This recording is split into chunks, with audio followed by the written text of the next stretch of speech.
Flyover State of Film was shot in front of a live studio audience.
Welcome back to yet another Flyover State of Film. I'm your host this week, Brian. My boys are here, Yusef, Joe, TJ, somewhere there. I don't know how this thing arranges. It's always different every week. We have a banner down on the bottom. Here. So it's Is on it the graphic? bottom. Sure, if you say so. I never watched these. 4 years later, we have graphics. Graphic.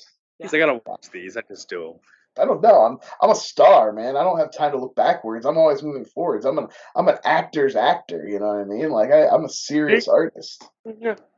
I'm forced to watch them when I edit them. I know. So, Because I didn't do you guys that. got anything for news this week? I mean, nothing really happened that I can remember. What's the No. date? It's March 29th as we're recording right now. Yep. We can talk about. We can talk about Coda won Best Picture. I think that was a little bit of a surprise for anyone. Anybody care about that? I'd like to watch it. I don't know. Oddly enough, He's a movie that so few people saw. Oh wait, yeah, that's every Oscars. Just kidding. Sorry, as someone who watched the Oscars and like seeing Coda like win the Best Actor with the with was it Death? Oh, Mute with the mute guy and like clips of it and winning Best Picture. It actually sold me. I mean, like, oh, I want to watch some of these movies. So that was a positive watching the Oscars. Yeah. I got really drunk. From what I heard, it was like a schmaltzy, feel-good kind of movie. So that sounds like Oscar bait. So like Makes the sense. reverse Sound of Metal. Yeah. Okay. Really? Sound of Metal's not feel good, but it's about a similar topic. Coda. Is there a guy in it named Coda? I don't really know what Coda's an acronym for something. It stands for something. Yeah, I think that's like You guys, since we don't really ever talk about this at all, you guys have all seen it. I haven't. I don't really give a shit about spoilers. Joker's look? Oh yeah, that's a good. Yeah. I feel like it's just it's like more of the Heath Ledger. It's like just push that a little farther. Like, It looks like shit, honestly. It's like it's Obviously, Batman did it. He caused it. It's kind of like what they pulled back from. I really wish that they keep him in the prison and like he's like never mentioned again. Like he's reformed and he like I love gets the a idea job that at a Quiznos, starts making sandwiches, raises a family, just it reintegrates into life. Like I don't want.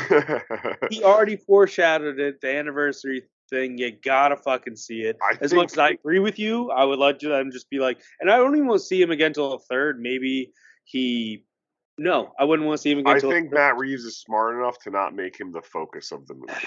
I mean, if he's not in the second one, he will be in the third one. I would like to see an animated series, the Batman animated series version in this Batman world retelling of Mr. Freeze. Oh yeah, sure. Like done well, because it could. I was talking to somebody. I said this on Twitter. It's like people are talking about wanting to see Mr. Freeze, but in this universe, like I don't want to see Mr. Freeze. He's just going to be a murderer who puts bodies in a freezer. And that's what he would be in this universe. There's not going to be any power suit. There's not going to be any freeze gun. He's going to be a guy who freezes bodies. Unless like honestly, I don't feel like any of the bad guys that they showed in the first one had powers technically. No. So obviously. We don't know if there's superpowers in this world. No, but that's what I'm saying. This is such a grim, gritty. I would legit in a world where not be surprised Riddler if they is keep the Zodiac, same fucking tone. There's no way you're gonna have a guy in a power suit with a freeze gun. It's just not gonna happen. I wouldn't be against like a real Clayface or even a huge Bane or a Poison Ivy with real powers in the setting. So look at what they're doing with that Joker, right? Like just it's a little, and like Penguin, they're a little more warped and like supernaturally. I think this world is doing what the way I've been describing is like what Game of Thrones did. That first season or two, they don't show you anything mythical, and then they ease the audience into being like, okay, here's a little bit of magic, here's a little bit of things, and then the audience adapts to it a little better than just being like, here's a fantasy. And there's a woman fucking a centaur. Shit's tight.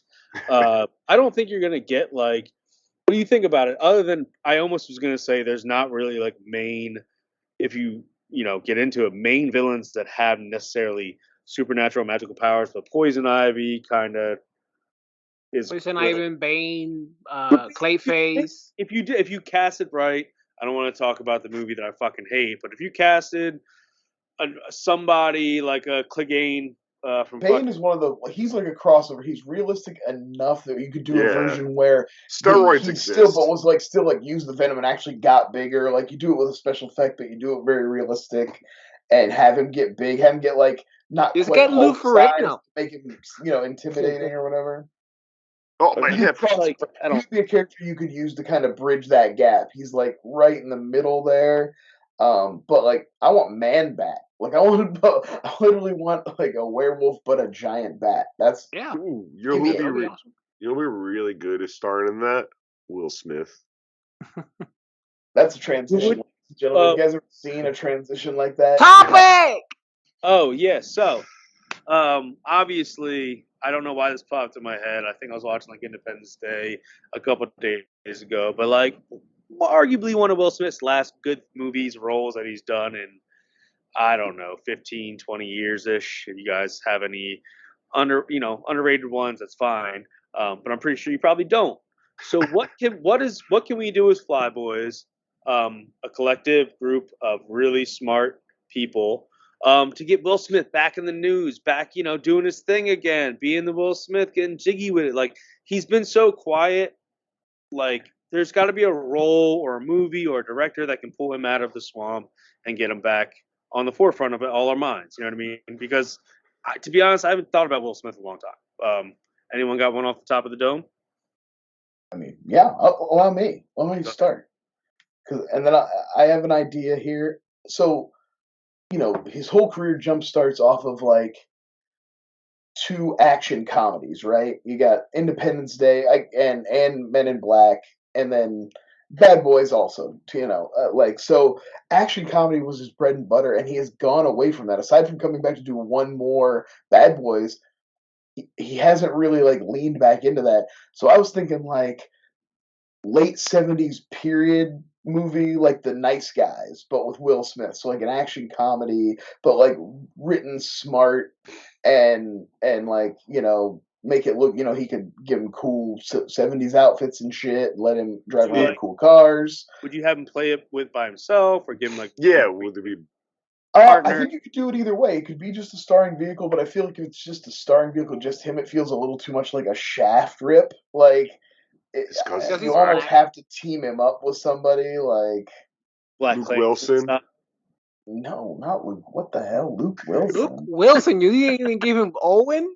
That's a poll. I mean, Luke Wilson was like, sure, I'll take a break from being on the 70s show reboot or whatever I'm doing right now. What's the thing with Seth Meyers' brother? Like, going to that... Ooh, what about a Skarsgård? Ooh, Timothy Chalamet. There's so many Skarsgårds. No, give him somebody, he can bounce off of, I don't know. Kevin Hart. I have someone, how about this one? John C. Reilly. Oh, okay, there you go. I like that a lot. Or the guy from John C. Reilly. There you go. But I want to reach back into John C. Reilly's. I just watched Perfect Storm the other day. Shout out Perfect Storm. Because obviously he started out in a more dramatic. Absolutely, yeah. Dolores Claiborne. But like you can use John C. as the straight man who obviously is going to deliver on every comedic line he has to, and then use Will to do the Will stuff. Yeah, Will Smith, and he can be cool, but he can also, like setting it outside the time period you're used to seeing him in, I think could be cool too. Like he could, I don't know. John C. Reilly is an actor that I feel like should have like one of those random like character actor Oscars, like Sam Rockwell. Yeah. Like he's done so much, and like he shows Stan up, and Ollie. Yeah, weird little movies, and then he also Sister Brothers and shit like that, where like kind of the same level we're talking about, like still serious, but it has a sense of humor to it as long as you can get with it. That's actually I like that. Yeah. Yusuf? I think he's done in terms of what we thought he was. Yeah. Sure he got his Oscar, but who gives a fuck about Oscars? Which, I feel by like the way, he was so obsessed with. I mean, he's been chasing it for so long. Yeah, that's what I was gonna say. Like he's so obsessed with, concussion and 7 pounds and his focus. King Richard performance was just biopic by the playbook. Yeah, he was fine in it. I saw it. I was bored as fuck. But like you got it, baby. You got your Oscar. Yeah. Nothing else happened that night. Your wife could use it to peg you. Yeah, and nothing else happened that night of note. Like you just got that trophy. And I feel like we need to cut back. We need to cut back on his runtime, his lines, his performances. Bring it back to basics. Yeah. Make him the best friend. Make him the sidekick. Make him just give him something, less is more with him. And I want him to be focus on Kevin James. So like his role in Winter's Bone, where he shows up as the devil in a Jimi Hendrix shirt. Exactly. Make it very Bagger Vance. Very very confusing role. Anchorman. No, give him. I agree. I like my mindset was already in what Brian said, so I was kind of like, "We're here, baby." Kind of like a Nice Guys type of deal, but in Nice Guys, it's like an equal parts. I want him to be like, let's say, if the Nice Guys focus more on Ryan Gosling, and Will Smith could have done the Russell Crowe part, but like cut Russell Crowe's part. But even less. He's really just the guy who beats people up. He shows up. Yeah, he shows up sometimes. In fact, you know what? Delivers a few lines. Let's just give him the Keith David part, and then he's like barely in it. Exactly. Also, that's what I'm saying. Although no, Keith David is awesome in that movie. I want a fat, but just small quantities. Yeah. And that way, it's kind of like I draw inspiration from Entourage. Everybody, all of us here draw inspiration from that series. It's very fundamental to us. When Vinny Chase fucked up in Hollywood, he started taking small roles, build up his acting chops again, build up his momentum. That's what Will needs to do. Like, give us success. Give us less, and we'll want more. I like that. Listen, if Vinny's gonna get the part, little bro didn't get the part. Joe. Yeah. Speaking of little bro getting the part, I kind of went completely a different way. Will Smith just won his Oscar. He's tried so many of these movie franchises, to shoehorn himself into, from the DC movies to trying to get a superhero off the ground with Hancock. I think we need to make Will Smith a villain, really lean into this, really lay all into it. I'm going to edit that out. I'm going to edit it out. Don't get edited out. Over it. And I think we got to put him as the Fast 10 villain, and he's the puppet master of this whole role. Fast and the Furious world. Okay. I do like that in the sense that, everyone just stay with me here. It would be it would be very kismic because Idris replaced him as the default Deadshot in Suicide Squad. He can replace Idris Elba as a default villain. Yeah. Actually, my low-hanging fruit was just cast him in the third James Gunn, the second James Gunn Suicide Squad, bring him back. Oh yeah, in a small role in that squad. Yeah, that might actually happen. In fact, if he had the balls to let himself get killed in that, would be amazing. Yeah, he would never do that. A small world. That would actually happen. But Fast and the Furious, I think Will Smith could bring what The Rock brought 9 years ago. Really give that 10th movie a revival that they're excited for. How they were talking about 21 Jump Street mixed with MIB. Yeah, would have been hysterical. Mixed Martin Lawrence and Will Smith. They go corrupt, bad cops. You mix Bad Boys 4 with fucking Fast and Furious, but they have their crew. They have the two, Hispanic guys from the Bad Boys thing. They have. You don't have to apologize. They can be Hispanic. Well, I don't know why you apologize. No, because my girlfriend tells me don't call anybody Spanish. You have to say Hispanic. So I almost said Spanish. Or just use that to be. I mean, unless they're from Spain, you have to call them Spanish. Yeah, but y'all don't like them, right? Is that the thing? Yeah.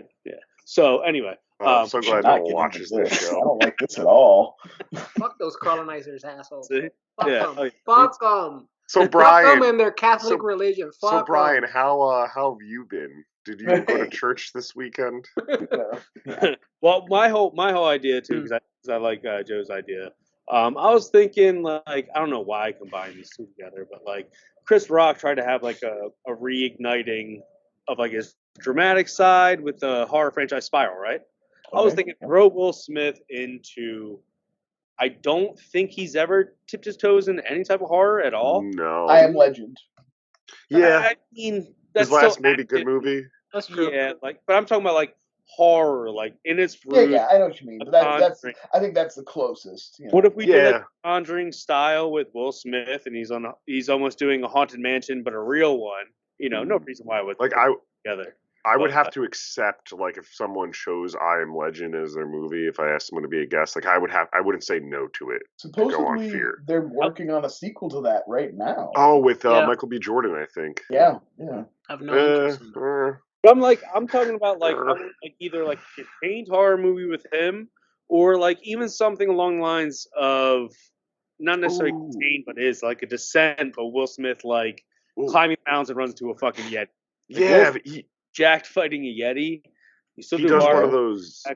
I have one more idea. Those elevated horror movies. We're doing a round robin at the end here. Yeah, well, TJ, I like that. An elevated, I know that it's a buzzwordy now, the A24 style. Because it's a play on, because now it's going to be Oscar winner Will Smith.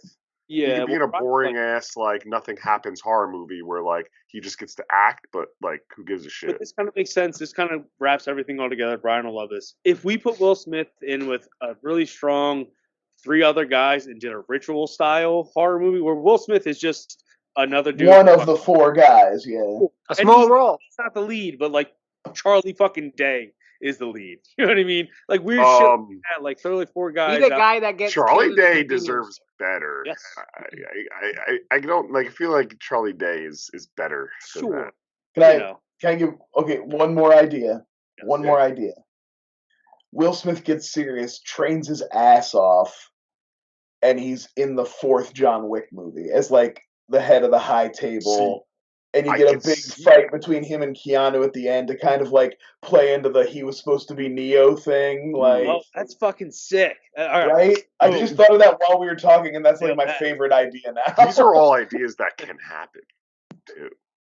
Feel out of all of them, I feel Will should call us. Makes sense. It's Brian's and Joe's actually make the most sense. It's you Charlize Theron them, or you fucking add them. And I think here's the thing. What made me think about the John Wick thing too was if he really put in the effort and got good at the choreography, when Halle Berry did it, and put in, that would show people the commitment. People like that sort of thing. I think that could be a kind of thing that would resonate. And post those videos. Post those videos with those videos at the range. Him and Keanu tearing it up at the range together. That shit up.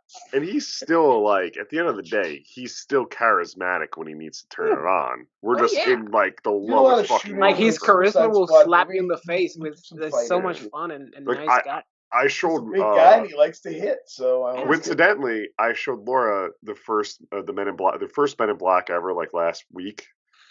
And she was like, "I love this. This is so good." You've never seen Men in Black? I've been telling her for years, and every time I put it on, she just does something else. She finally watched 14. That's what the people at home don't understand. Laura is 14 years old. We don't talk. Yeah, I saw her in person. It's legal where Joe lives. I saw her in person. She's surprisingly young. Yusef, do you have another one you want to throw out there, or no? Anything else? Maybe just stay as a producer and never again be on camera. That's another one. You can do that. Joe, what about you? I got one more. No, I'm actually really still just thinking of different ways to put him in horror movies like you have. But I guess I think we need to lead more in like. I just feel bad for him because he clearly wanted his kids to take over and him to retire, but his kids suck. Oh, did you see? So he has to keep like producing. Speaking of news, did you see him trying to like allude to that? Like, he was like, my son's training for a really big like main superhero movie, and everyone's like, God damn it, we don't need Jaden Smith to be Miles Morales. Like, that's what he was like hinting to. And like I you know the MCU's smarter than Sony are smarter than that shit. Sony's not smarter than that. Morbius. Speaking of, I'm gonna have to go see that piece of shit. I know. Can you I wish Brian, I wish I lived near you because I would revel in seeing every piece of shit with Harrison. I have to say though, I'm excited because I've heard that it's got like some of the worst, hackiest post-credit scenes, like add-on shit. I'm kind of like actually excited to see how bad they fucking. You didn't know it's about recasting Spider-Man again. Anyway, the last role I was switched Will Smith with, which kind of makes sense now with the horror movie thing, is like imagine if you switched him out with Nicolas Cage and Renfield. You know what I mean? Oh yeah. We did see those great pictures on set. I heard that he shot in black and white. The movie's in black and white, and that's why he looks like that. To like the more contrasty colors look better when you put on. That's why if you see color photos of like the Munster set, shit looks all crazy because the colors are all like super bright. What I'm saying is like, what if you swapped Will Smith out for that role with Nic Cage? No, I wanted to talk about the picture though. What picture? Talk about your Fine. I will note your transition, TJ. Topic. There's a topic. Who was the idea? This was Joe. This is mine. So, my wife and I were watching a very low tier Al Pacino movie the other night. 88 minutes. And it reminded me watching that, like it could have been where like, you know, the Nic Cage, Bruce Willis, Liam Neeson all kind of fell into this glutton of these like the tough $5 D movies. Pacino does 88 minutes and it feels like one of those. It was like 2007, 8. You know, De Niro did them one or two of them. Kill in one of those two? Same director actually did them at the same time, but he didn't fall into that trap, right? But he almost did. So I was like, okay, not Will Smith, God. Nic Cage and Al Pacino share very similar like volatility and like acting, but like I mean one right now is like getting the respect he deserves in Nic Cage, but one was never a full-on joke and the other like is still considered one of our greatest actors of all time. Both are two of our greatest actors of all time. So my question is, which roles of theirs would you switch with each other or swap one for one? Like a face-off. I'm gonna go first, just because. Yeah. Damn. Put your fucking hand down. DJ. Oh, because also the fact that Al Pacino, when he did this, I don't know if I mean I'm the age. You guys around the age. Brian's a little bit older, but like when Cribs came out, the biggest thing was everyone had this one fucking movie playing in the background every single time, whether it's a fucking hip hop art. Yeah. And the only reason I suggest this, I can't think off the top of my head if Al Pacino has any type of Hispanic background. He does not. That's why I think it makes much sense, because the whole thing with the Al Pacino thing with him playing Scarface, Tony Montana, is the Cuban accent. Everyone fucking just tears him apart. So funny.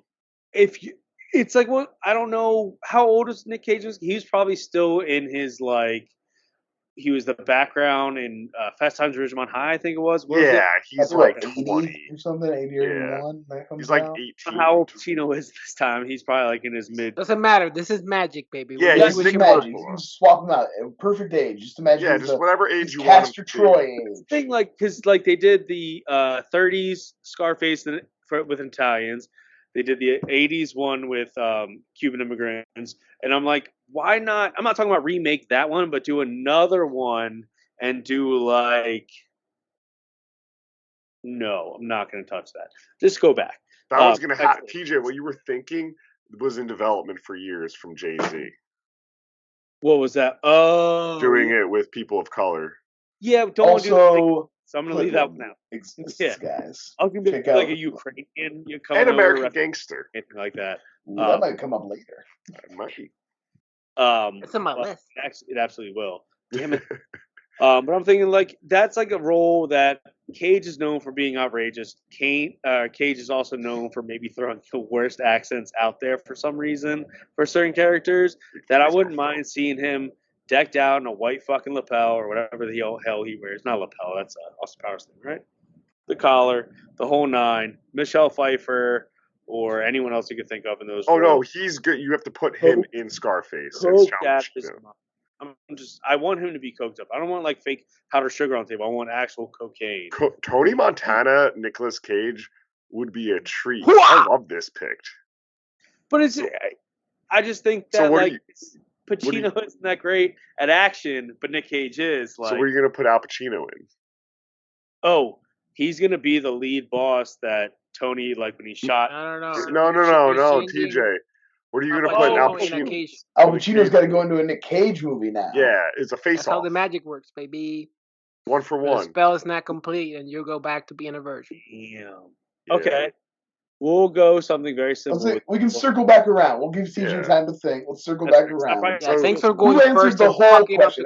So Yusuf, who did you have? What were your 2 swaps? All right, baby. We're switching.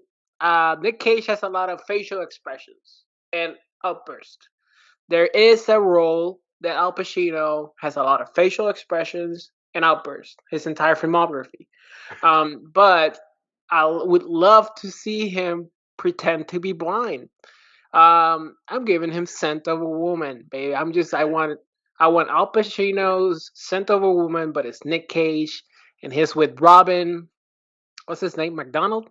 Chris O'Donnell. Chris McDonald. Chris O'Donnell. He's with Chris O'Donnell. He's just chewing his ass out, and he's falling in love with the lady. I'm blanking on her name, and I think he would have legitimately still have won that Oscar. Like they had to. They cannot deny blind Cage falling in love with the lady because of her scent.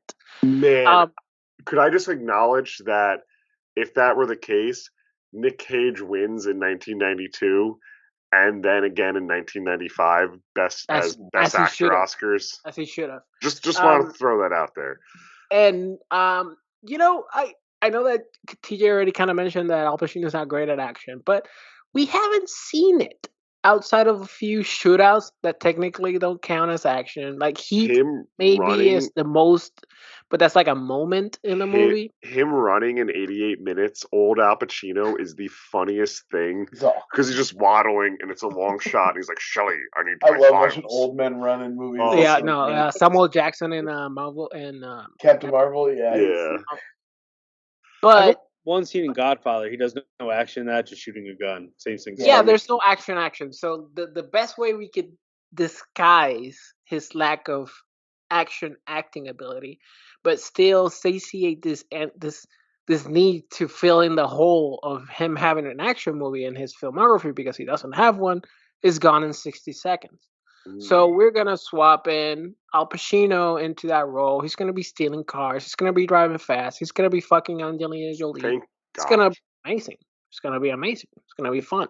I think because that saves that movie. Yeah. That's cool. Like it. You said gone in 60 seconds, right? Yeah. Does he do the hair? Does he have the blonde, like everything? bleach? Everything stays the same except it's Al Pacino. That's my pick, guys. Yeah, I'm into that. And, there might be if I have time, I might Photoshop our picks. Ooh, okay. If not, there's gonna be a blank image appearing right now. Like that. Like that pick. Brian, what about you? So I was looking through both guys' filmographies, and then I was trying to think of like something like that one does that the other doesn't, and kind of like something fill in some of their weak spots, and something that Nicolas Cage had a few movies, or like period pieces or stuff like fantasy. Yeah. And I thought Al Pacino's never really done anything like that. So what about something like The Sorcerer's Apprentice for Al Pacino? I consider that to like mentor a young wizard and have and duel with Alfred Molina and shit like that. Al Pacino playing Mickey Mouse. Energy blasts and be a male witch and shit. Plus, he could give him a cool crazy hairstyle, and a long black coat. He could really like bring in that devil's advocate energy, you know? Oh yeah. Ooh, little old me. Yeah. So I thought something like that for him, and then I thought something that Al Pacino has done, especially in his later career, and but not really so much Nicolas Cage, is kind of like biopics where he's playing a real person. Nicolas Cage plays Charlie Kaufman in adaptation, I guess. That's probably maybe the closest he's gotten. Yeah. But so maybe, and it could be there's a couple of them. There's the Jack Kevorkian one, You Don't Know Jack. Yeah, you don't know Jack. Paterno, he did Paterno. Did he do Phil Spector? He did Phil Spector. Yeah. So any one of those with Cage in the lead as playing a real person, but a real unhinged character from reality, you know. Cage's Paterno might be one of my favorite picks, actually. Yeah, I think Cage's Paterno. I think I want to go with that. Like, and they didn't know anything in the locker room. I would say Phil Spector. Him all hunched over, like you got Cage, but he's all like hunched. Statue. Oh yeah. Before Joe goes, I have my pick. If it's okay. Cool. The only reason I'm thinking this because I'm gonna flip the script on the Scarface thing and the action thing. I don't know if anyone's seen the most semi-recent Nic Cage fun one. Help me with this: either Willy's Wonderland or Wally's Wonderland. Wally's Wonderland, yeah. If you did it with an Al Pacino who is playing up the Godfather, the Scarface, he's playing the old gangster, like anything. He shows up at this whatever the truck stop. If you guys know the story, it's pretty much like a guy shows up, they pay someone to stay overnight and fix it all up. No, they won't survive because it's like a sacrifice to whatever it is. But him going full on like say hello to my little friend to like a Chuck E. Cheese fucking animatronic, and he doesn't talk in that could movie. Be fun. That would be great, and also like just him and like. You could have full on like just sending it in Pacino, which Nic Cage and these guys are known to do in the later stage of the career. Yeah, just because Nic Cage played it silent doesn't mean Pacino has to play it silent. No, he could come in. He could do a whole. I mean, we're just putting him in the scenario. Yeah, like I knew it was you. I want him to do all those stupid fucking lines, but that's all he says. Is his lines are cycled from his little Play-Doh. Like, yeah, what? But all I want him in is like a leather jacket, a button down, like real relaxed shirt and sunglasses, and just probably looking like he's got off a coke bin. Leave in the part where he takes breaks to play pinball, though. No matter what's going on, that part stays. Such like a odd break in that movie, and it's like, all right, I'm in. That was one of my favorite parts of that. I thought that movie was fair by the numbers, kind of little. It could have been. It felt like it was. Had potential but didn't quite live up to it, but I did love that he would just like stop whatever he was doing to go drink Red Bulls and play pinball. That was rad. Yeah, is recommend that break. So I was thinking I kind of went the same way. Like I wanted like certainly like things they haven't done or like would play differently in those roles. So one is the movie I like in Nic Cage, the movie Knowing. It's the sci-fi movie about like numbers predicting like I think aliens are the end of the world. Like it's a solid movie, but Nic Cage plays it. No, it's about Adam and Eve. All right, it's about searching for the next Adam and Eve to you mean Adam repopulate. Yeah, and it's like a sci-fi. It's like real weird. It's a mystery. I think Pacino would play it more bombastic and a little more crazy. Because he's supposed to be a professor, and Nic Cage played it very like straight in that movie. Like he wasn't allowed to have any sort of like isms that we know as Cage-isms. And I think the movie would be more memorable to people if it was a Pacino sci-fi vehicle, not a Cage sci-fi vehicle. For Cage, I'd like to put him in one of Pacino's early 2000 flops in Sim 1, Simone. Where he falls in love with the AI and builds it, and like lies. Piece of shit. And Pacino, makes an actress for an actress model for the rest of the world. Amazing. I guess are we gonna cut or just keep going? All right, and I think putting that Cage in that, I think he would bring that reverse energy where he'd be a little more like, you're the hottest woman in the world, like you're beautiful, baby, and he'd do some like weird like Elvis Presley impersonation in it. And they're like, all right, Nick, just keep going. Moonstruck on it. You know? Yeah. That's kind of where I would like to lean into that. I think having those two roles, but also at the same time, like it's the easiest pick. Like Nic Cage would have killed playing the devil in Devil's Advocate. Right, that was the low hanging fruit. We're all avoiding it because it's too obvious. We get it. Yeah, Devil's Advocate would have been amazing to see Nic Cage as the devil. Yeah, either role. Honestly, he would have been the right age to play the Keanu Reeves character in that too. Yeah, it's true. But yeah, so that's kind of where my questions are from, because I'm glad one man is getting his due and the other one's just Al Pacino. Yeah, they're both paid. Yeah. Another underrated Al Pacino. It's a fucking boomer. It's boomer porn, and it's Danny Collins, where he plays an aging rock star, basically like a Bruce Springsteen, like dealing with or not Bruce Springsteen, because Bruce Springsteen's cool. He's basically playing like a Donny Osmond or something like that, and it's just a really sappy, like 2015-14 movie with Al Pacino. And Cage could also pull that shit off, where he's just playing an aging rocker who's reconnecting with his kid. I did not know that movie existed. I love it. He sings a song and goes, "Baby doll." That's his hit. Wow. Topic! This is your topic, Yusuf. Yeah. So we're watching a Ridley Scott movie, and if you're new to the channel, Brian. I'm sorry. Brian. Shit. I got you. Usually somehow manages to sneak in Scott in every episode, almost every single episode, because he's number one fanboy. But he had never seen Matchstick Men. So, but I was curious, like, what is your top 3, excluding the obvious?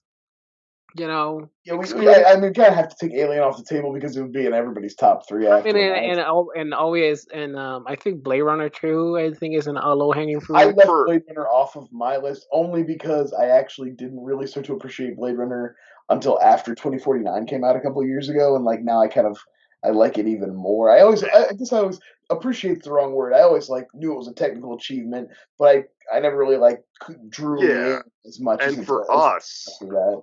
And for us, we're also leaving Prometheus off the board because that's just one of our if we could all get it as well.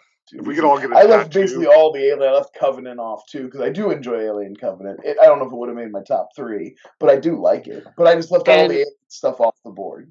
And if you have 1, 2, or 3 blind spots of his filmography that you want to rectify, like we're doing on this podcast with crazy about Ridley Scott's filmography is I bet you do have blind spots because I don't think people realize how many movies, how many different genres of movies, place. Joe, what is your top 3 and which ones have you missed and you want to see? So it was interesting. Removing the ones we just talked about actually made me really scour his filmography. So Matchstick Men, I think, would be my number 1 put up there. I've always really loved that movie. I didn't realize it was Ridley Scott actually for a while. I remember seeing it as a younger and being like, "Oh, this is really good con man movie." That's just a solid kind of drama. Yeah, it's funny, but it's dramatic. We'll talk about that more later.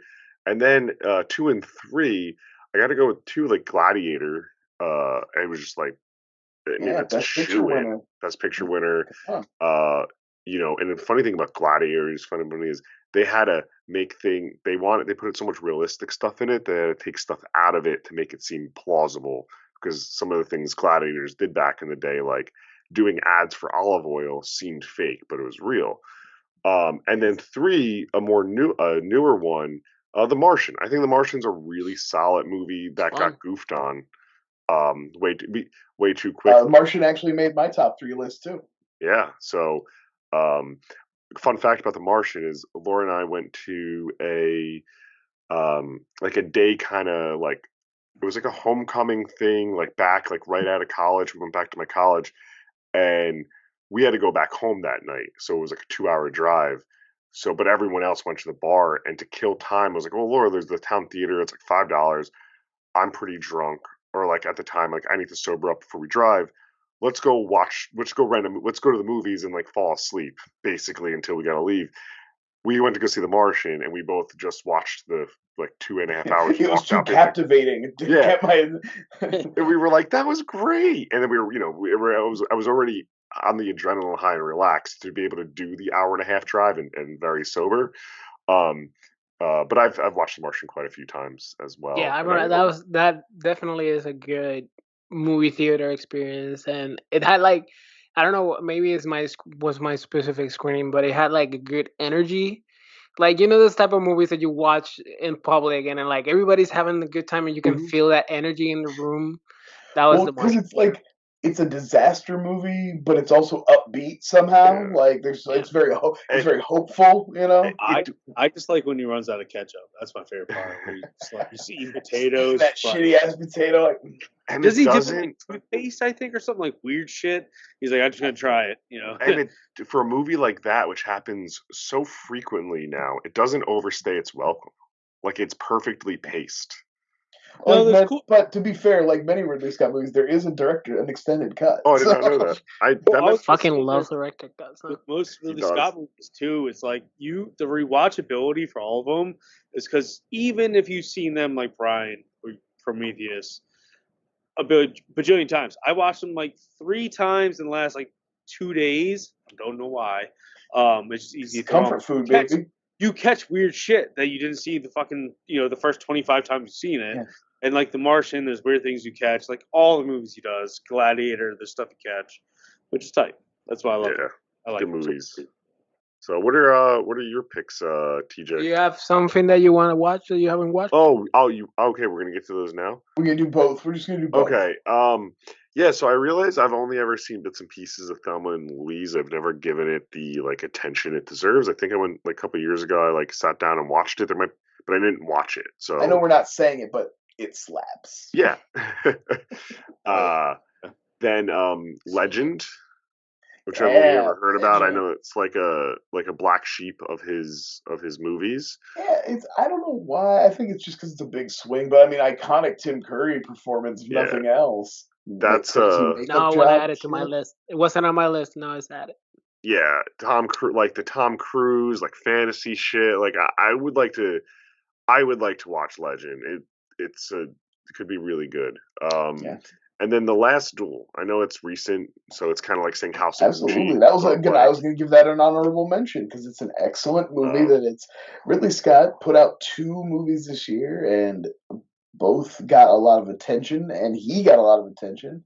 But I feel like The Last Duel was one that was legitimately really deserved more. It kind of. You know what's I think funny about us and our show is Brian for 4 years now. Be like, I'm saving Alien till something. We've talked about everything from flybys to our main show to just getting together to do watch-alongs.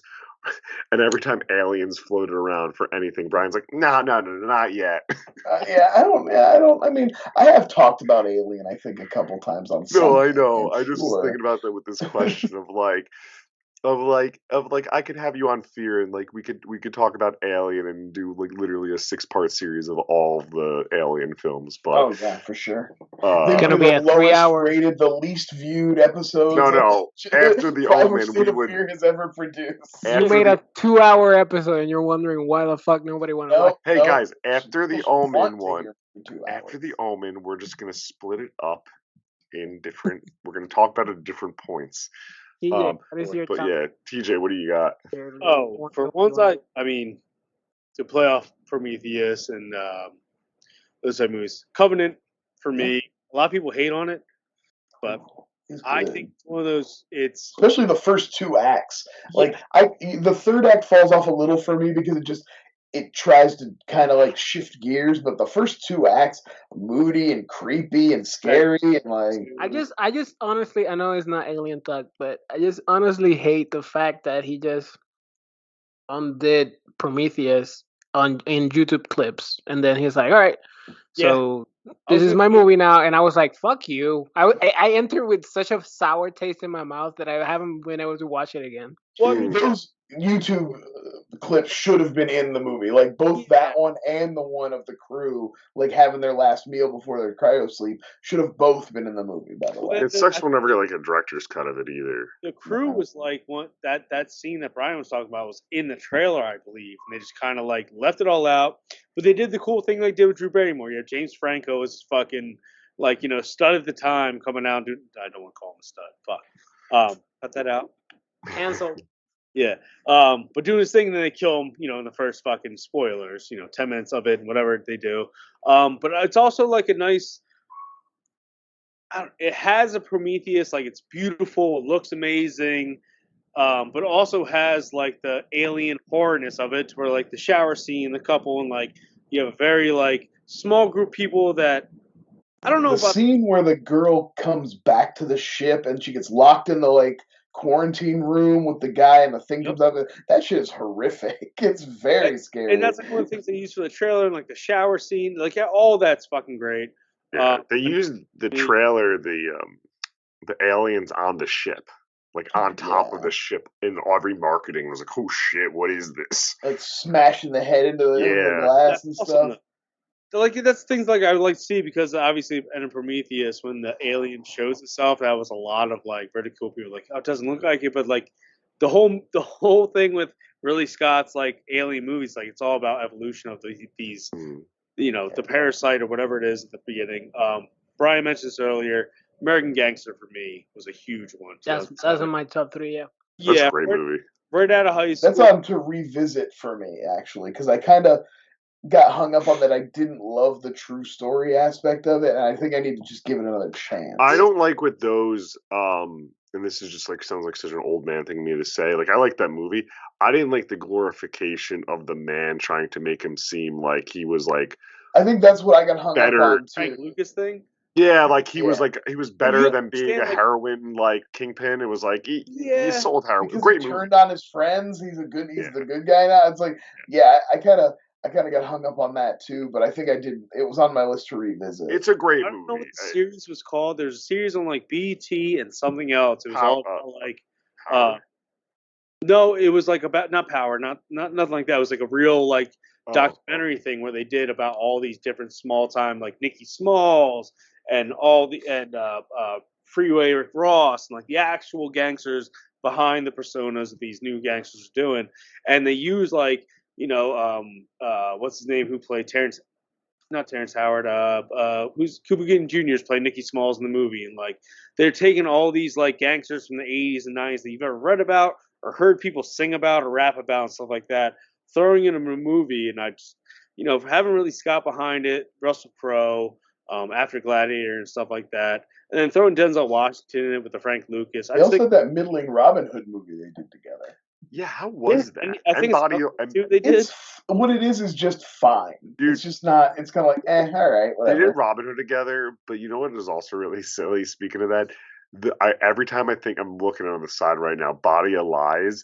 It sucks. That Robin. I never saw that, but it's not on Russell Crowe. It's not on my want to watch list. Russell Crowe was at like his like heaviest and laziest, and he's just in like a cafe like. Shop the whole movie on the phone with Leo. Pretty much, he's just like always eating. Yeah, and like you could tell, like it more seemed like they made like 5 movies together. Ridley Scott and Russell Crowe. That was like a real pairing for a while. It always more seemed like Russell Crowe showed up the set and was like, "I'm sitting here, Ridley. Just make the scenes work around me." Yeah, I feel like it really went on a roll there of bad movies. With Body of Lies, Robin Hood, and Exodus. Like I really did not like this movie. My third one and last one, I don't know why, like it just kind of popped in my head, and I think it's an amazing movie. Strong lead. G.I. Jane is just one of those films. You know what I mean? It's a good movie, though. It's fun. It's a good movie. Can't argue with that. Movie. It has, I mean, I don't know what it is that made it come into my my brainwaves as of right now. It's weird because it would be a weird thing for you to bring up because it's not in the cultural zeitgeist at all. Like if somebody were to make a G.I. Jane joke, I would be like, is that really our cultural touchstone? 2 movies, right? Women? If I say 2 years later? Right now, 2 movies, ready? Striptease, G.I. Jane. Which one do you remember in your brain? G.I. Jane. G.I. Jane, I have memory. I don't remember what it was in front of. What the fuck? It was the trailer for like one of the VHSs I watched like 1,000 times. And honestly, it could be on the Independence Day VHS. I just remember her doing chin-ups. I remember her coming out of the water and she does a slow motion. And just Demi. Ice. Yeah. Anyway. Can you think that, like, I know that we're not directly mentioning it, but how offended do you be, like, Demi, like, she looks fucking hot in that movie. She worked her ass off for that movie, and somebody because they got compared to her. It's like, what the fuck, you know? How does she feel about it? All right, Brian, what's your top three? No one cares about this. Jimmy's got to do the one to watch. Okay, I don't want to get shitted on. I'm pretty sure I've told this to you guys before. I've seen Blade Runner 2049. I've never seen the original. Still haven't seen the original. I don't know when I'll see it. I think I asked Brian and you specifically which one I should watch, and both you said the director's cut. Like, there's the final cut now. The final cut. That's what it was. Body of Lies was when I was like, oh, I could be into that one. Obviously, never anymore. And I don't even know that much about it, to be honest with you. It's not good. I don't know why. Very mediocre. I'm looking at his things. This is 1996, and the only reason I'm bringing it up is because Jeff Bridges, and shout out. Wait, Squall! Yes. That's my list. That's on my list. All right, so I'm going to wait. So go ahead, boys. All right. So I know I brought this one up.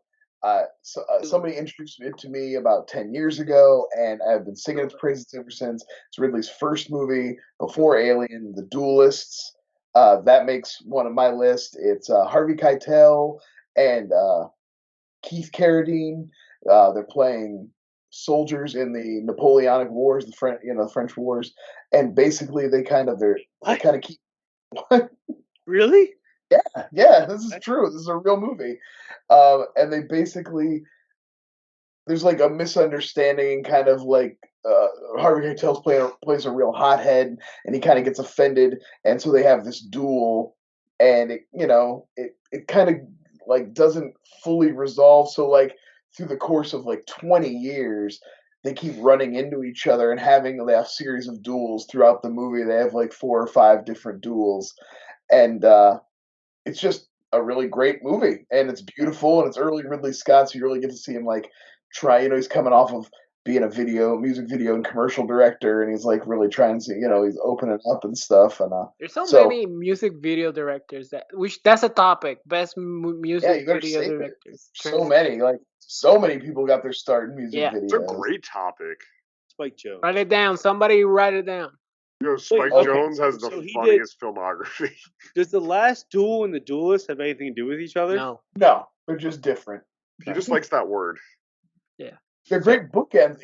I'll tell you what they do have to do with each other. They're both very good movies.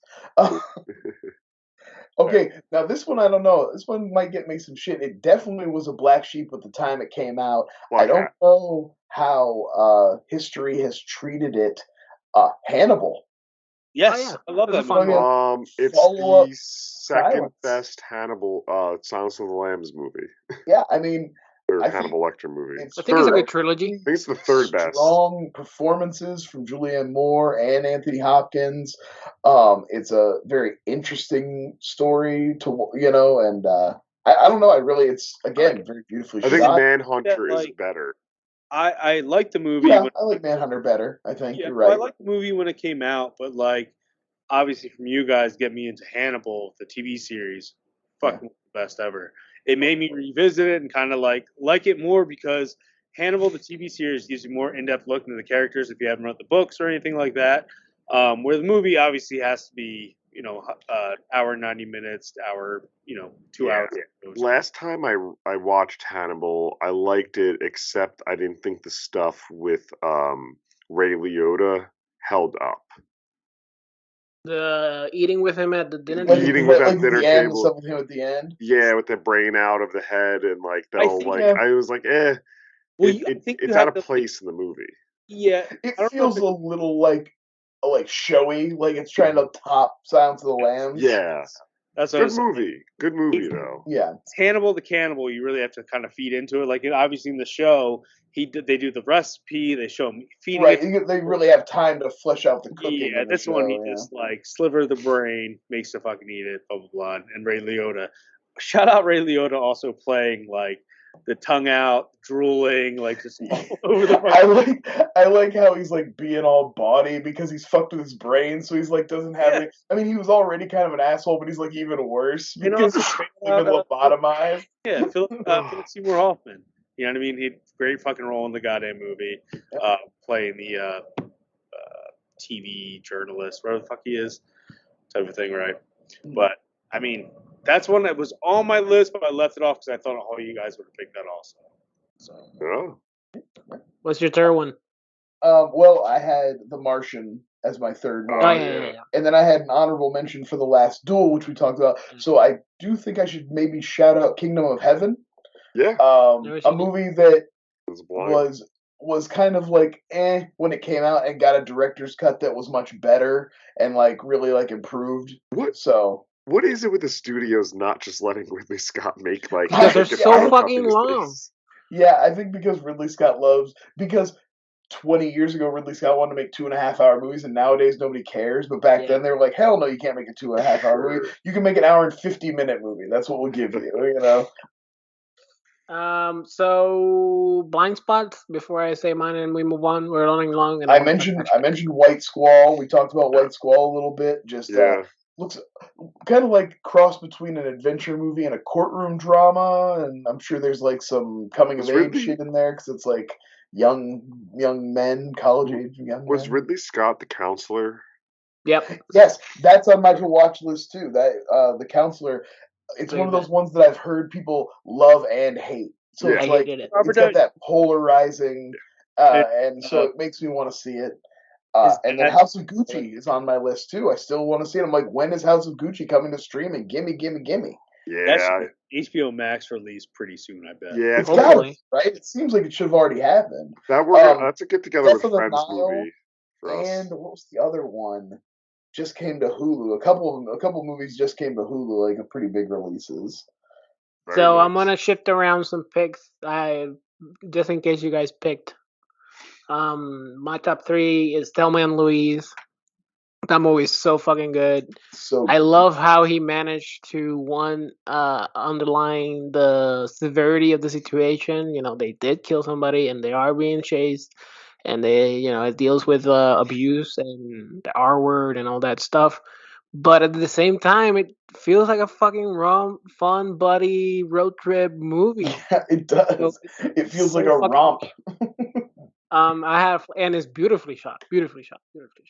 That's one thing I think you can almost goes without saying when you're talking about Ridley Scott movies. They look fantastic. The dude's eye is incredible. And also that Matchstick Men.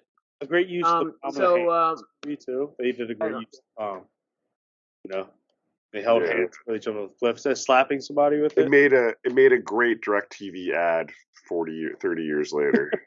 I did pick Black Hawk Down. It just holds very nostalgic. Josh Hartnett. That was my Josh Hartnett phase. I was a kid, and I was like, "Oh, this is gonna be the Marlon Brando of our generation." You know, he's gonna be. Fair. And then he just disappeared. But I had American Gangster as well, and Gladiator and Hannibal just in case. But I was like, it's obvious picks. My blind spots, The Duelist, because you've mentioned it like 40 times, and I do want to watch it. Well, then watch it already. Yeah, I'm sorry. I'm kind of like you. Like people recommend movies to you, and you don't watch them because you don't want to give them the satisfaction. White Squall, because I was looking at the filmography and I was like, what the fuck is White Squall? And then I clicked on it and it was Jeff Bridges, and I was like, all right, cool, Jeff Bridges in the 90s. That's to be good. But the one that I the one that I didn't have to look in the filmography for, because it's a blockbuster movie, meaning like that type of movie you walk by and you see the cover and you go like, what the fuck is that? Black Rain? Look up Black Rain. It has one of the most that's like Ridley Scott does a Michael Mann movie, kind of. I always wanted to see it just because of the fucking poster. I've never hit play on it. That's a blind spot I literally just did like last year, like within the last 6 months, maybe. I need this fucking poster in my room. Right? I don't care if I need to see this. Like this looks like a really. Look at this shit. It's like Michael Douglas doing a Blade Runner in Japan. It's like, it's wild. It looks like the fucking Terminator also. It's not set in the future, but it feels very Blade Runner because it's in Japan and like it's got all that, those kind of, a lot of neon, a lot of wet streets. Like I said, it's almost like a Michael Mann movie. Alright, so Yazuka Mob movie. Yakuza. Topic! Well, not really topic. Let's talk about the movie. Oh, this was my pick, so I get to talk, right? Yeah, baby. This was a blind spot for me. I had a list of heist movies, and we played a little game, and whoever won this was the pick. There's just an era where I don't know, like I just didn't watch wasn't aware this was a Ridley Scott movie when it came out, so I just kind of wasn't paying attention and let it pass by. But over the years, I'd heard it was good, and God knows we all love Sam Rockwell, and I didn't know that Bruce McGill was in this. Love me some Bruce McGill anytime that guy wants to pop up. Time Cop's own Bruce McGill. This is one thing I have my one first note of like Matchstick Men was that like it was Ridley Scott note more of like he has such great character actors riddled in all of his movies. Like I don't know her name, but even the woman that they first duped the lottery scam with. Oh yeah, she's in Donnie Darko. Yeah, that's Beth Grant. Yeah. Also, this is Kettlewell from Child's Play 2. And then also the guy who plays his therapist in this is the lawyer in the Whitecaps episode of Sopranos. I always recognize that guy.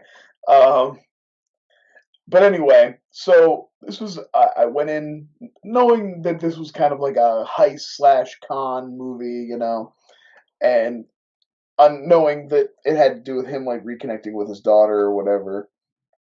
So I'm watching, and I'm gonna like kind of just breeze through, and then we can talk about. Had everybody else already seen this before?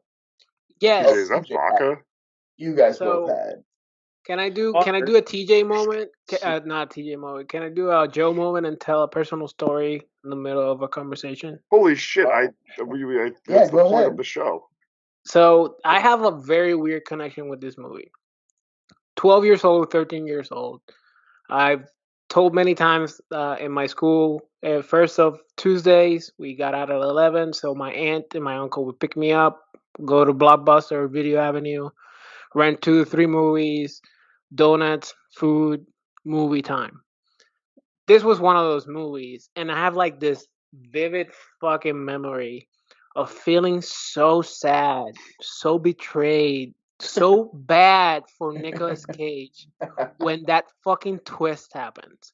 I was like legit hurt at the. I was like, how could they do this to this man? And I was like, and now watching it yesterday, I was like, now that I'm like plugged into the Matrix, and I'm like, obviously this is a con movie. There's gonna be a con. There's gonna be a twist. It's very fucking obvious. I'm doing the same thing. All right, okay, so I'm watching, and it's good. You know, it's a good movie, well made, good performances. I like Nic Cage's little ticks. I like, you know, the daughter and everything, and them connecting. But I'm like, okay, which way's the con coming from? Is it going to be the girl is conning him? Is she legitimately his daughter and she's conning him as revenge? Is Bruce McGill conning him? And then it plays out, and it ends up being his partner Sam Rockwell, and then it's so obvious, like, oh, of course, he's the one who introduced him to Bruce McGill. He's the one who introduced him to the therapist, and the therapist is the guy who brings in the daughter. Like, it's all like orchestrated under Sam Rockwell's guise. I think that's one of the things that bothers me the most. It's like I don't know what it is about movies. It's not really Scott or like any writing, but it's like I already kind of saw it, knowing how Sam Rockwell does his stuff, and like. Knowing that, again, like, it's a con movie. You know, there's going to be some type of twist. Not like for an M. Night Shyamalan twist, but like that one, I'm like, well, fucking A, in the first, like, 37 minutes or whatever it was, I'm like, it's going to be his partner. I turned out for like, it's going to be his partner. You know well, that's the thing. Okay, so I'm getting to the point. It's getting into, like, the third act. Yeah. And I've been the whole movie like, okay, when's, all right. And then the whole thing happens where Bruce McGill shows back up and he's Sam Rockwell's there and she comes out and it's so heartfelt and stuff that they almost got me. I was like, maybe they're just not, maybe that's the twist of the Khan movie, that there isn't a Khan this time. And I was like, that would actually be really cool and interesting to just do a sincere movie and have it actually, but of course I knew they couldn't.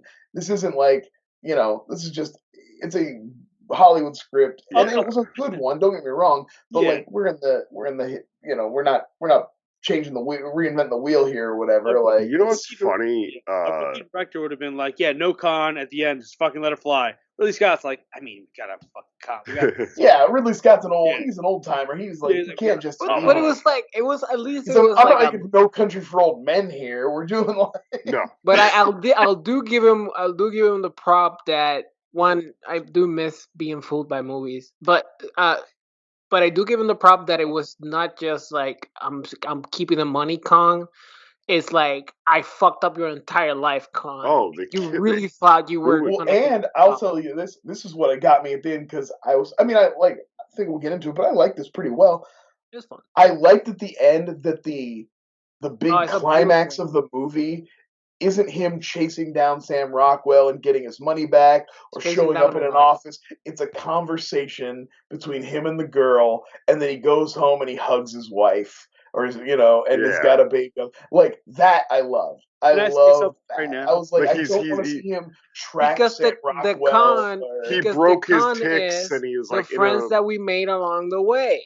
Okay. Yeah. What's cool about what's kind of funny about this? TJ mentioned like Sam Rockwell's doing a Sam Rockwell thing. They just had Sam Rockwell like a year or two before this do the same twist in Charlie's Angels. Yeah. Like he's the boyfriend that's the bad guy. People forget that he played a scumbag a lot. Galaxy Quest. Still playing a scumbag, but yeah. He still plays a scumbag. I guess, that's fair. He does still play a scumbag. But less often than he used to. Yeah, and then he plays a racist scumbag and gets an Oscar, so, so believable. I got so confused when Brian picked this. In my head, I'm like, isn't that like a Christmas holiday movie? In my brain, I'm thinking Family Man. Yeah, another Con. That's a Con, that movie. Real heartwarming twist. I'm like, I'm gonna cry. And she's like, you know what? Matchstick movie have you been watching for the past hour and a half? I'm like, Matchstick Men could make you cry. Matchstick Men is more heartfelt when he goes to than Family Man. His ex and finds out that there was never a daughter. You could cry there. Yeah, but I was raised by a single family mom. Fuck exes. You know what I mean? Matchstick Men has a more sappy ending than Family Man fucking has. Yeah. Family Man just ends with them talking at an airport.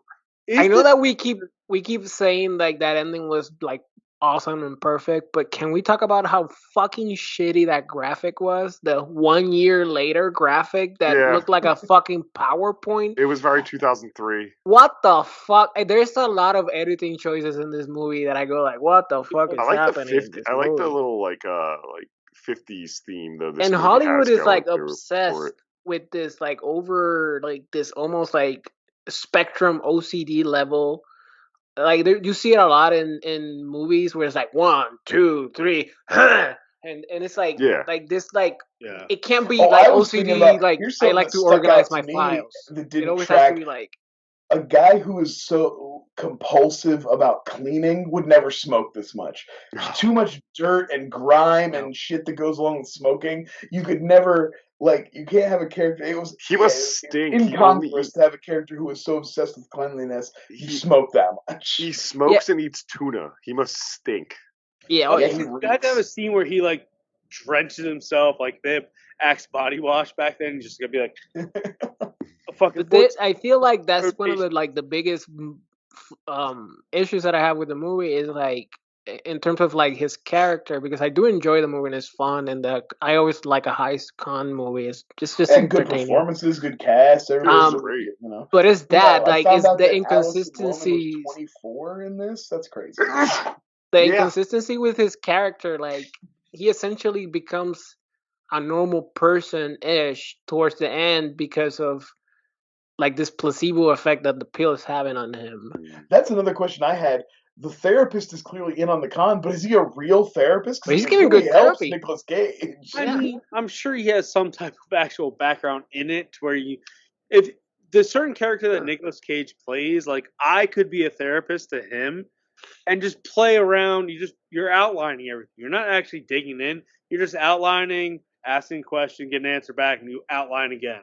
Yeah, it's like one of those weird deflecting type of skills that you learn. Where I'm like, I could have done this to this character, which kind of fucks me over the movie, because even if Nicolas Cage plays like an offhand, off-kilter character, this one was so on the nose of what you expect. It fucked me up, because I'm like, I was expecting something a little bit more so out of bounds. It always bothered me. Like twitch, boom. And I was like, it's Cage. It always bothered me, though, when this movie, it was one of the things that made that, like, Nicolas Cage losing his shit video. When he's like, hey, piss, blood. It always bothered me, because I'm like, oh, this is one where I feel really bad for the character at this point, and the losing the shit is, like, the lowest moment of this scene of him to lose his shit. I feel like his better moment, like that scene is like the instant Cage and everybody uses in the montage. Yeah. But the one that I always like laugh my ass off is when he's in the car and he's like, "What's that?" Pointing at the tiny dog toy in the dashboard. That's the one. That's the pure Nic Cage moment right there. I do want to. Where's the daughter from? First of all, is she? She's a little girl from Predator. Drag Me to Hell. Catch a Predator vibes so fucking hard. Well, anybody seen the movie Hard Candy? That's what I was thinking. TJ. She's not the girl from Speed 2 Cruise Control who gets Jason Patrick in a weird like situation. No, so she doesn't act anymore. She would have been way too young for that. So we have a Cage connection here. So she doesn't act anymore, but she was in Big Fish at this time. Scary. And then she was the lead in Drag Me to Hell. The Justin Long movie? The Sam Raimi movie. She was that. But I think it's interesting. So she married, because I have her Wikipedia, the Neville Dean, one of the Neville Dean brothers, that did Crank and the Ghost Rider Spirit of Vengeance. Okay. Right. Yeah. Which was like, yeah, she hasn't done anything since like 2016, right? Yeah, but she was great. Like, I'm 23. I mean, she's playing she pretended to be 14. Yeah, she's doing a great job. Yeah, like, but yes, very like To Catch a Predator should have walked out at any moment. Oh, there were some times when I was like, "You're being real chummy. Like, even if this is your daughter, you just met her, and you're being real kind of like lovey. That if I saw you out in public, I'd be like." I'm gonna dial 911 real quick. Dude, I'm gonna dial 911. And I'm gonna hover my finger over one. I did not catch those vibes, but my wife did get up and walk away, and I was like, "You know, like the movie," and she's like, "I'm very weirded out by their vibe. I feel like Hollywood or the writer or the director or the actors are playing it to be very pedo." And I was like, "But that's his daughter," and she's like, "It's not giving. I don't like this." Well, yeah, vibe. I don't think they were doing it on purpose. I just felt like the context of the movie of like how long they had known each other and how intimate they were being was like. I didn't get like that it was on purpose, but it was like just throwing me off a little bit. I did love the humor of him being like, and because he didn't really know how to talk to like a kid at all. Like, I said the S word. How old is she supposed to be? She's supposed to be 14, 15. She's supposed to be like 14, right? But the character like alluded at the end is she's really like 18, 19, conning him. Yeah. And the act, like Ridley Scott, look the age they tell her in the beginning. So that's why I'm like, something. I do like that he doesn't even let her like explain, like why she did it or what happened to her. No, like he cuts him off, and she instantly like because she clearly had a bond with him, and he had a huge bond with him. So that's why I guess rewatching it, I remembered that scene and that beautiful moment. So between them, so that's why I wasn't like catching the pedo vibes. But my wife watching it for the first time since she was a kid, she was like, "What the fuck is happening here?" So why Ridley Scott casted her is because they didn't know her age and she fooled them, so they thought she was a 14-year-old in the casting. That has to be some Ridley Scott, Scratch a Predator. Straight to DVD, like. shit. Like, that can't be real because the whole I don't know, man. I comes out like, Mr. Scott, can you sit over here, please? Can we have a conversation, Mr. Scott? I don't know. Why did you bring that pizza? It's a. God, I was gonna say that. There's condoms in your car. Yeah, because you never know. What do you mean? I don't know. There's a moment that I think I don't remember who said it, but somebody said like, "What do you do? What does he do?" And it's like import export, and I couldn't just stop thinking about Seinfeld. Seinfeld, he's an import export. Well, what kind of imports? Yeah, it's mainly exports. So you don't import. So focus more on the exporting. Yeah, I did hate the visual representation of his OCD. Like that's something that really threw me off. You didn't like the ticks, or you didn't? Or you mean the camera work, the shifts and the especially when he was outside, like the kind of This was like Ridley Scott from a style end, or the way it was filmed, like taking on like Michael Mann's like digital look more. It definitely feels that like early 2000s, 2006, 2007 kind of like washed out and like a little more handheld, like it's a weird color palette too. It definitely like I get why Joe was watching it and never realizing it was a Scott movie, because it really doesn't feel. And to be fair, that's one of the things that I do love about Scott. There's many movies that you could point to that you go like, oh, that's a great movie, and you wouldn't go like, that's definitely a Scott movie. Yeah, like he does have a film language, but it's not like Michael Bay that you instantly recognize it as a Michael Bay movie. And I think this is one of those movies for Ridley Scott too, that it's like, oh great, like obviously the time frame, the period, everything. I want to work with interesting actors. Yeah, and I don't know how involved he was in like. Like, is this one where he kind of came on late as more of a hired gun and everything was kind of in place, or was this a passion project for him? And this is right after Gladiator. I mean, this is his follow-up to Is this the next movie he did?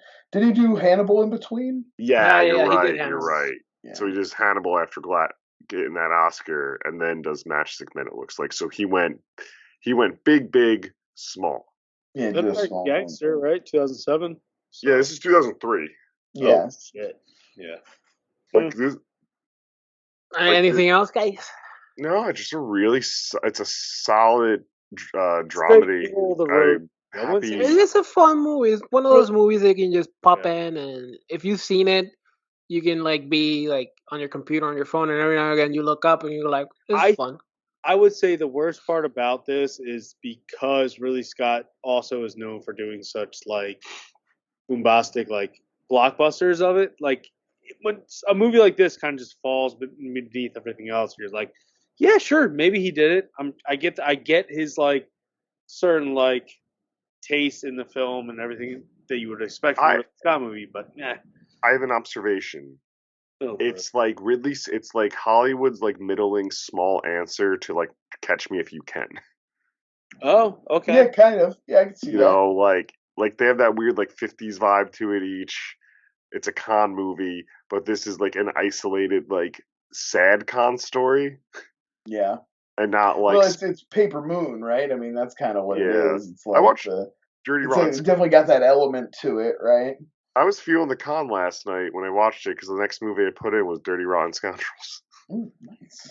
All right, let's go into the ratings. TJ. This one is just a hair over Mac and me. So I'm gonna like probably middle of the road, 7.5. It's a good movie, great characters. Sam Rockwell is always stand out for me in almost anything he ever does. And Ridley is also a standout. So yeah, 7.5. It's definitely middle of the road. Not a bad movie. It's something that I wouldn't expect from the director, but also can't be mad about. So. Yeah. Yo. Yeah. It's a little slightly higher for me. I always think it's one of Nicolas Cage's more solid films that you could point to. That like, if I'm talking to someone that's like not a fan of his, I'd be like, oh, there's a Matchstick Men. It's a higher end Nick Cage. Yeah. You know, so it's and then the Sam Rockwellness enhances it, like you said. He always brings a goodness to the movie. Just oozes charisma. Yeah, I think my McGill number bringing that solid character actor energy, just like showing up, putting in work. Well, for a man who does antiques, you didn't even comment on my table. Yeah. I'm right there. The number that's been in my head all conversation, 8.3 dog statues. Yeah. It's the head comes off. Yeah, it's actually a good hiding spot if you never have anyone over your fucking house. Maybe don't leave it in the middle of the fucking room. Brian, how you feel about checking off another blind spot of Scott's? Oh, I mean, I always love checking out another Ridley Scott work, and it was very solid, and I would give it. Yeah, I'll probably give it like a 7, just like a real solid, like, base hit, good performances, fun plot. Not reinventing the wheel, but like I said, it did have just enough emotion. Yeah, just get to the base. Brian, it did just give just enough emotional to, like, make me question it. And then, like I said, I did like that they had the more reserved ending. They didn't have the track down, and then, Sam Rockwell comes into his office, and then, fucking Nic Cage spins around in the chair, and he's got a gun, and he's like, where's my money? They just had a fucking conversation with him and Alison Lohman. I think that was really, like, smart and emotional and just well done. And take out that graphic, and it's a great ending. I agree. 7.2. Sure. It's not a bad, like everybody has said, it's not a bad movie, it's not a great movie, it's not type of, like, you wouldn't complain. Like, when you picked it, I was like, yeah, okay, cool, we're gonna watch Matchstick Men. I wasn't pumped, and I wasn't sad about it. It's funny, has a good emotion in it, and a great ending. 7.2. What is that? To Catch a Child Predator. Joe, you have the floor. I have a pick now. I've been waiting years to do this movie, and my inner TJ is just like oozing to come out of this movie. To the surface. That's very good. You should go see a doctor. And I've been watching a lot of like feeling nostalgic of like the new Jackass out, and watching old Jackass, but thinking of other things of that time, that specific time of MTV. We're going with Freddie Got Fingered. Oh my god. I believe I've purchased it on my Amazon account. Have to break the seal and watch Freddie Got Fingered, huh? So, I think we all should just enjoy, like, one of the weirdest movies to ever get a big theatrical run. It's definitely been, like, reassessed as absurdist, as an absurdist template for. So, and who knows? I kind of liked some of that weird shit, so maybe I'll get into it. Yeah, let's see. Like I said, I think I own it on Amazon. I think I was just a little over Tom Green by the time it came out, so I kind of never really even gave it a chance. I never got on Tom Green. Well, we got a good Rip Torn. We got what the fuck is TJ's man that I always forget his name. Tom Atkins. Anthony Michael Hall. Wait, he's in the movie? Yeah. Let's go! Eddie Thomas K, or whatever his fucking name is, Finch from American Pie is in it. He's the one he's Freddie who gets fingered. Spoilers. We're gonna watch it. All right, that's my pick. I've been waiting a while to pick this, and yeah. I'm ready. All right, where can the people find you, Brian? Oh, hey, you can find me here, there, everywhere, and on Twitter at Hershkillies.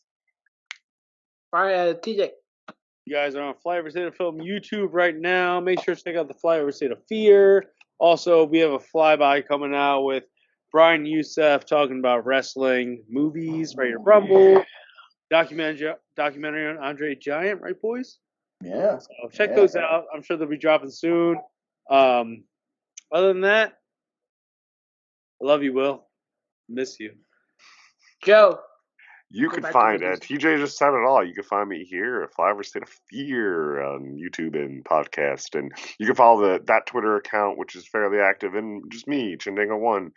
But mute me in a week because baseball starts, and we all know that's what I will be tweeting about. The fall. I always go into it being like, I'm gonna, just take it day by day. But then that's what you're watching, so you're reacting. I hope you're ready for all the Brian sports tweets. Your way. but Brian's I'm gonna become that guy now. Brian's not the guy who wakes up on Super Bowl Sunday and goes, sports ball, right, guys? And it's like, you're or better yet, did something happen yesterday? Is there something going on tonight? Bye. Bye.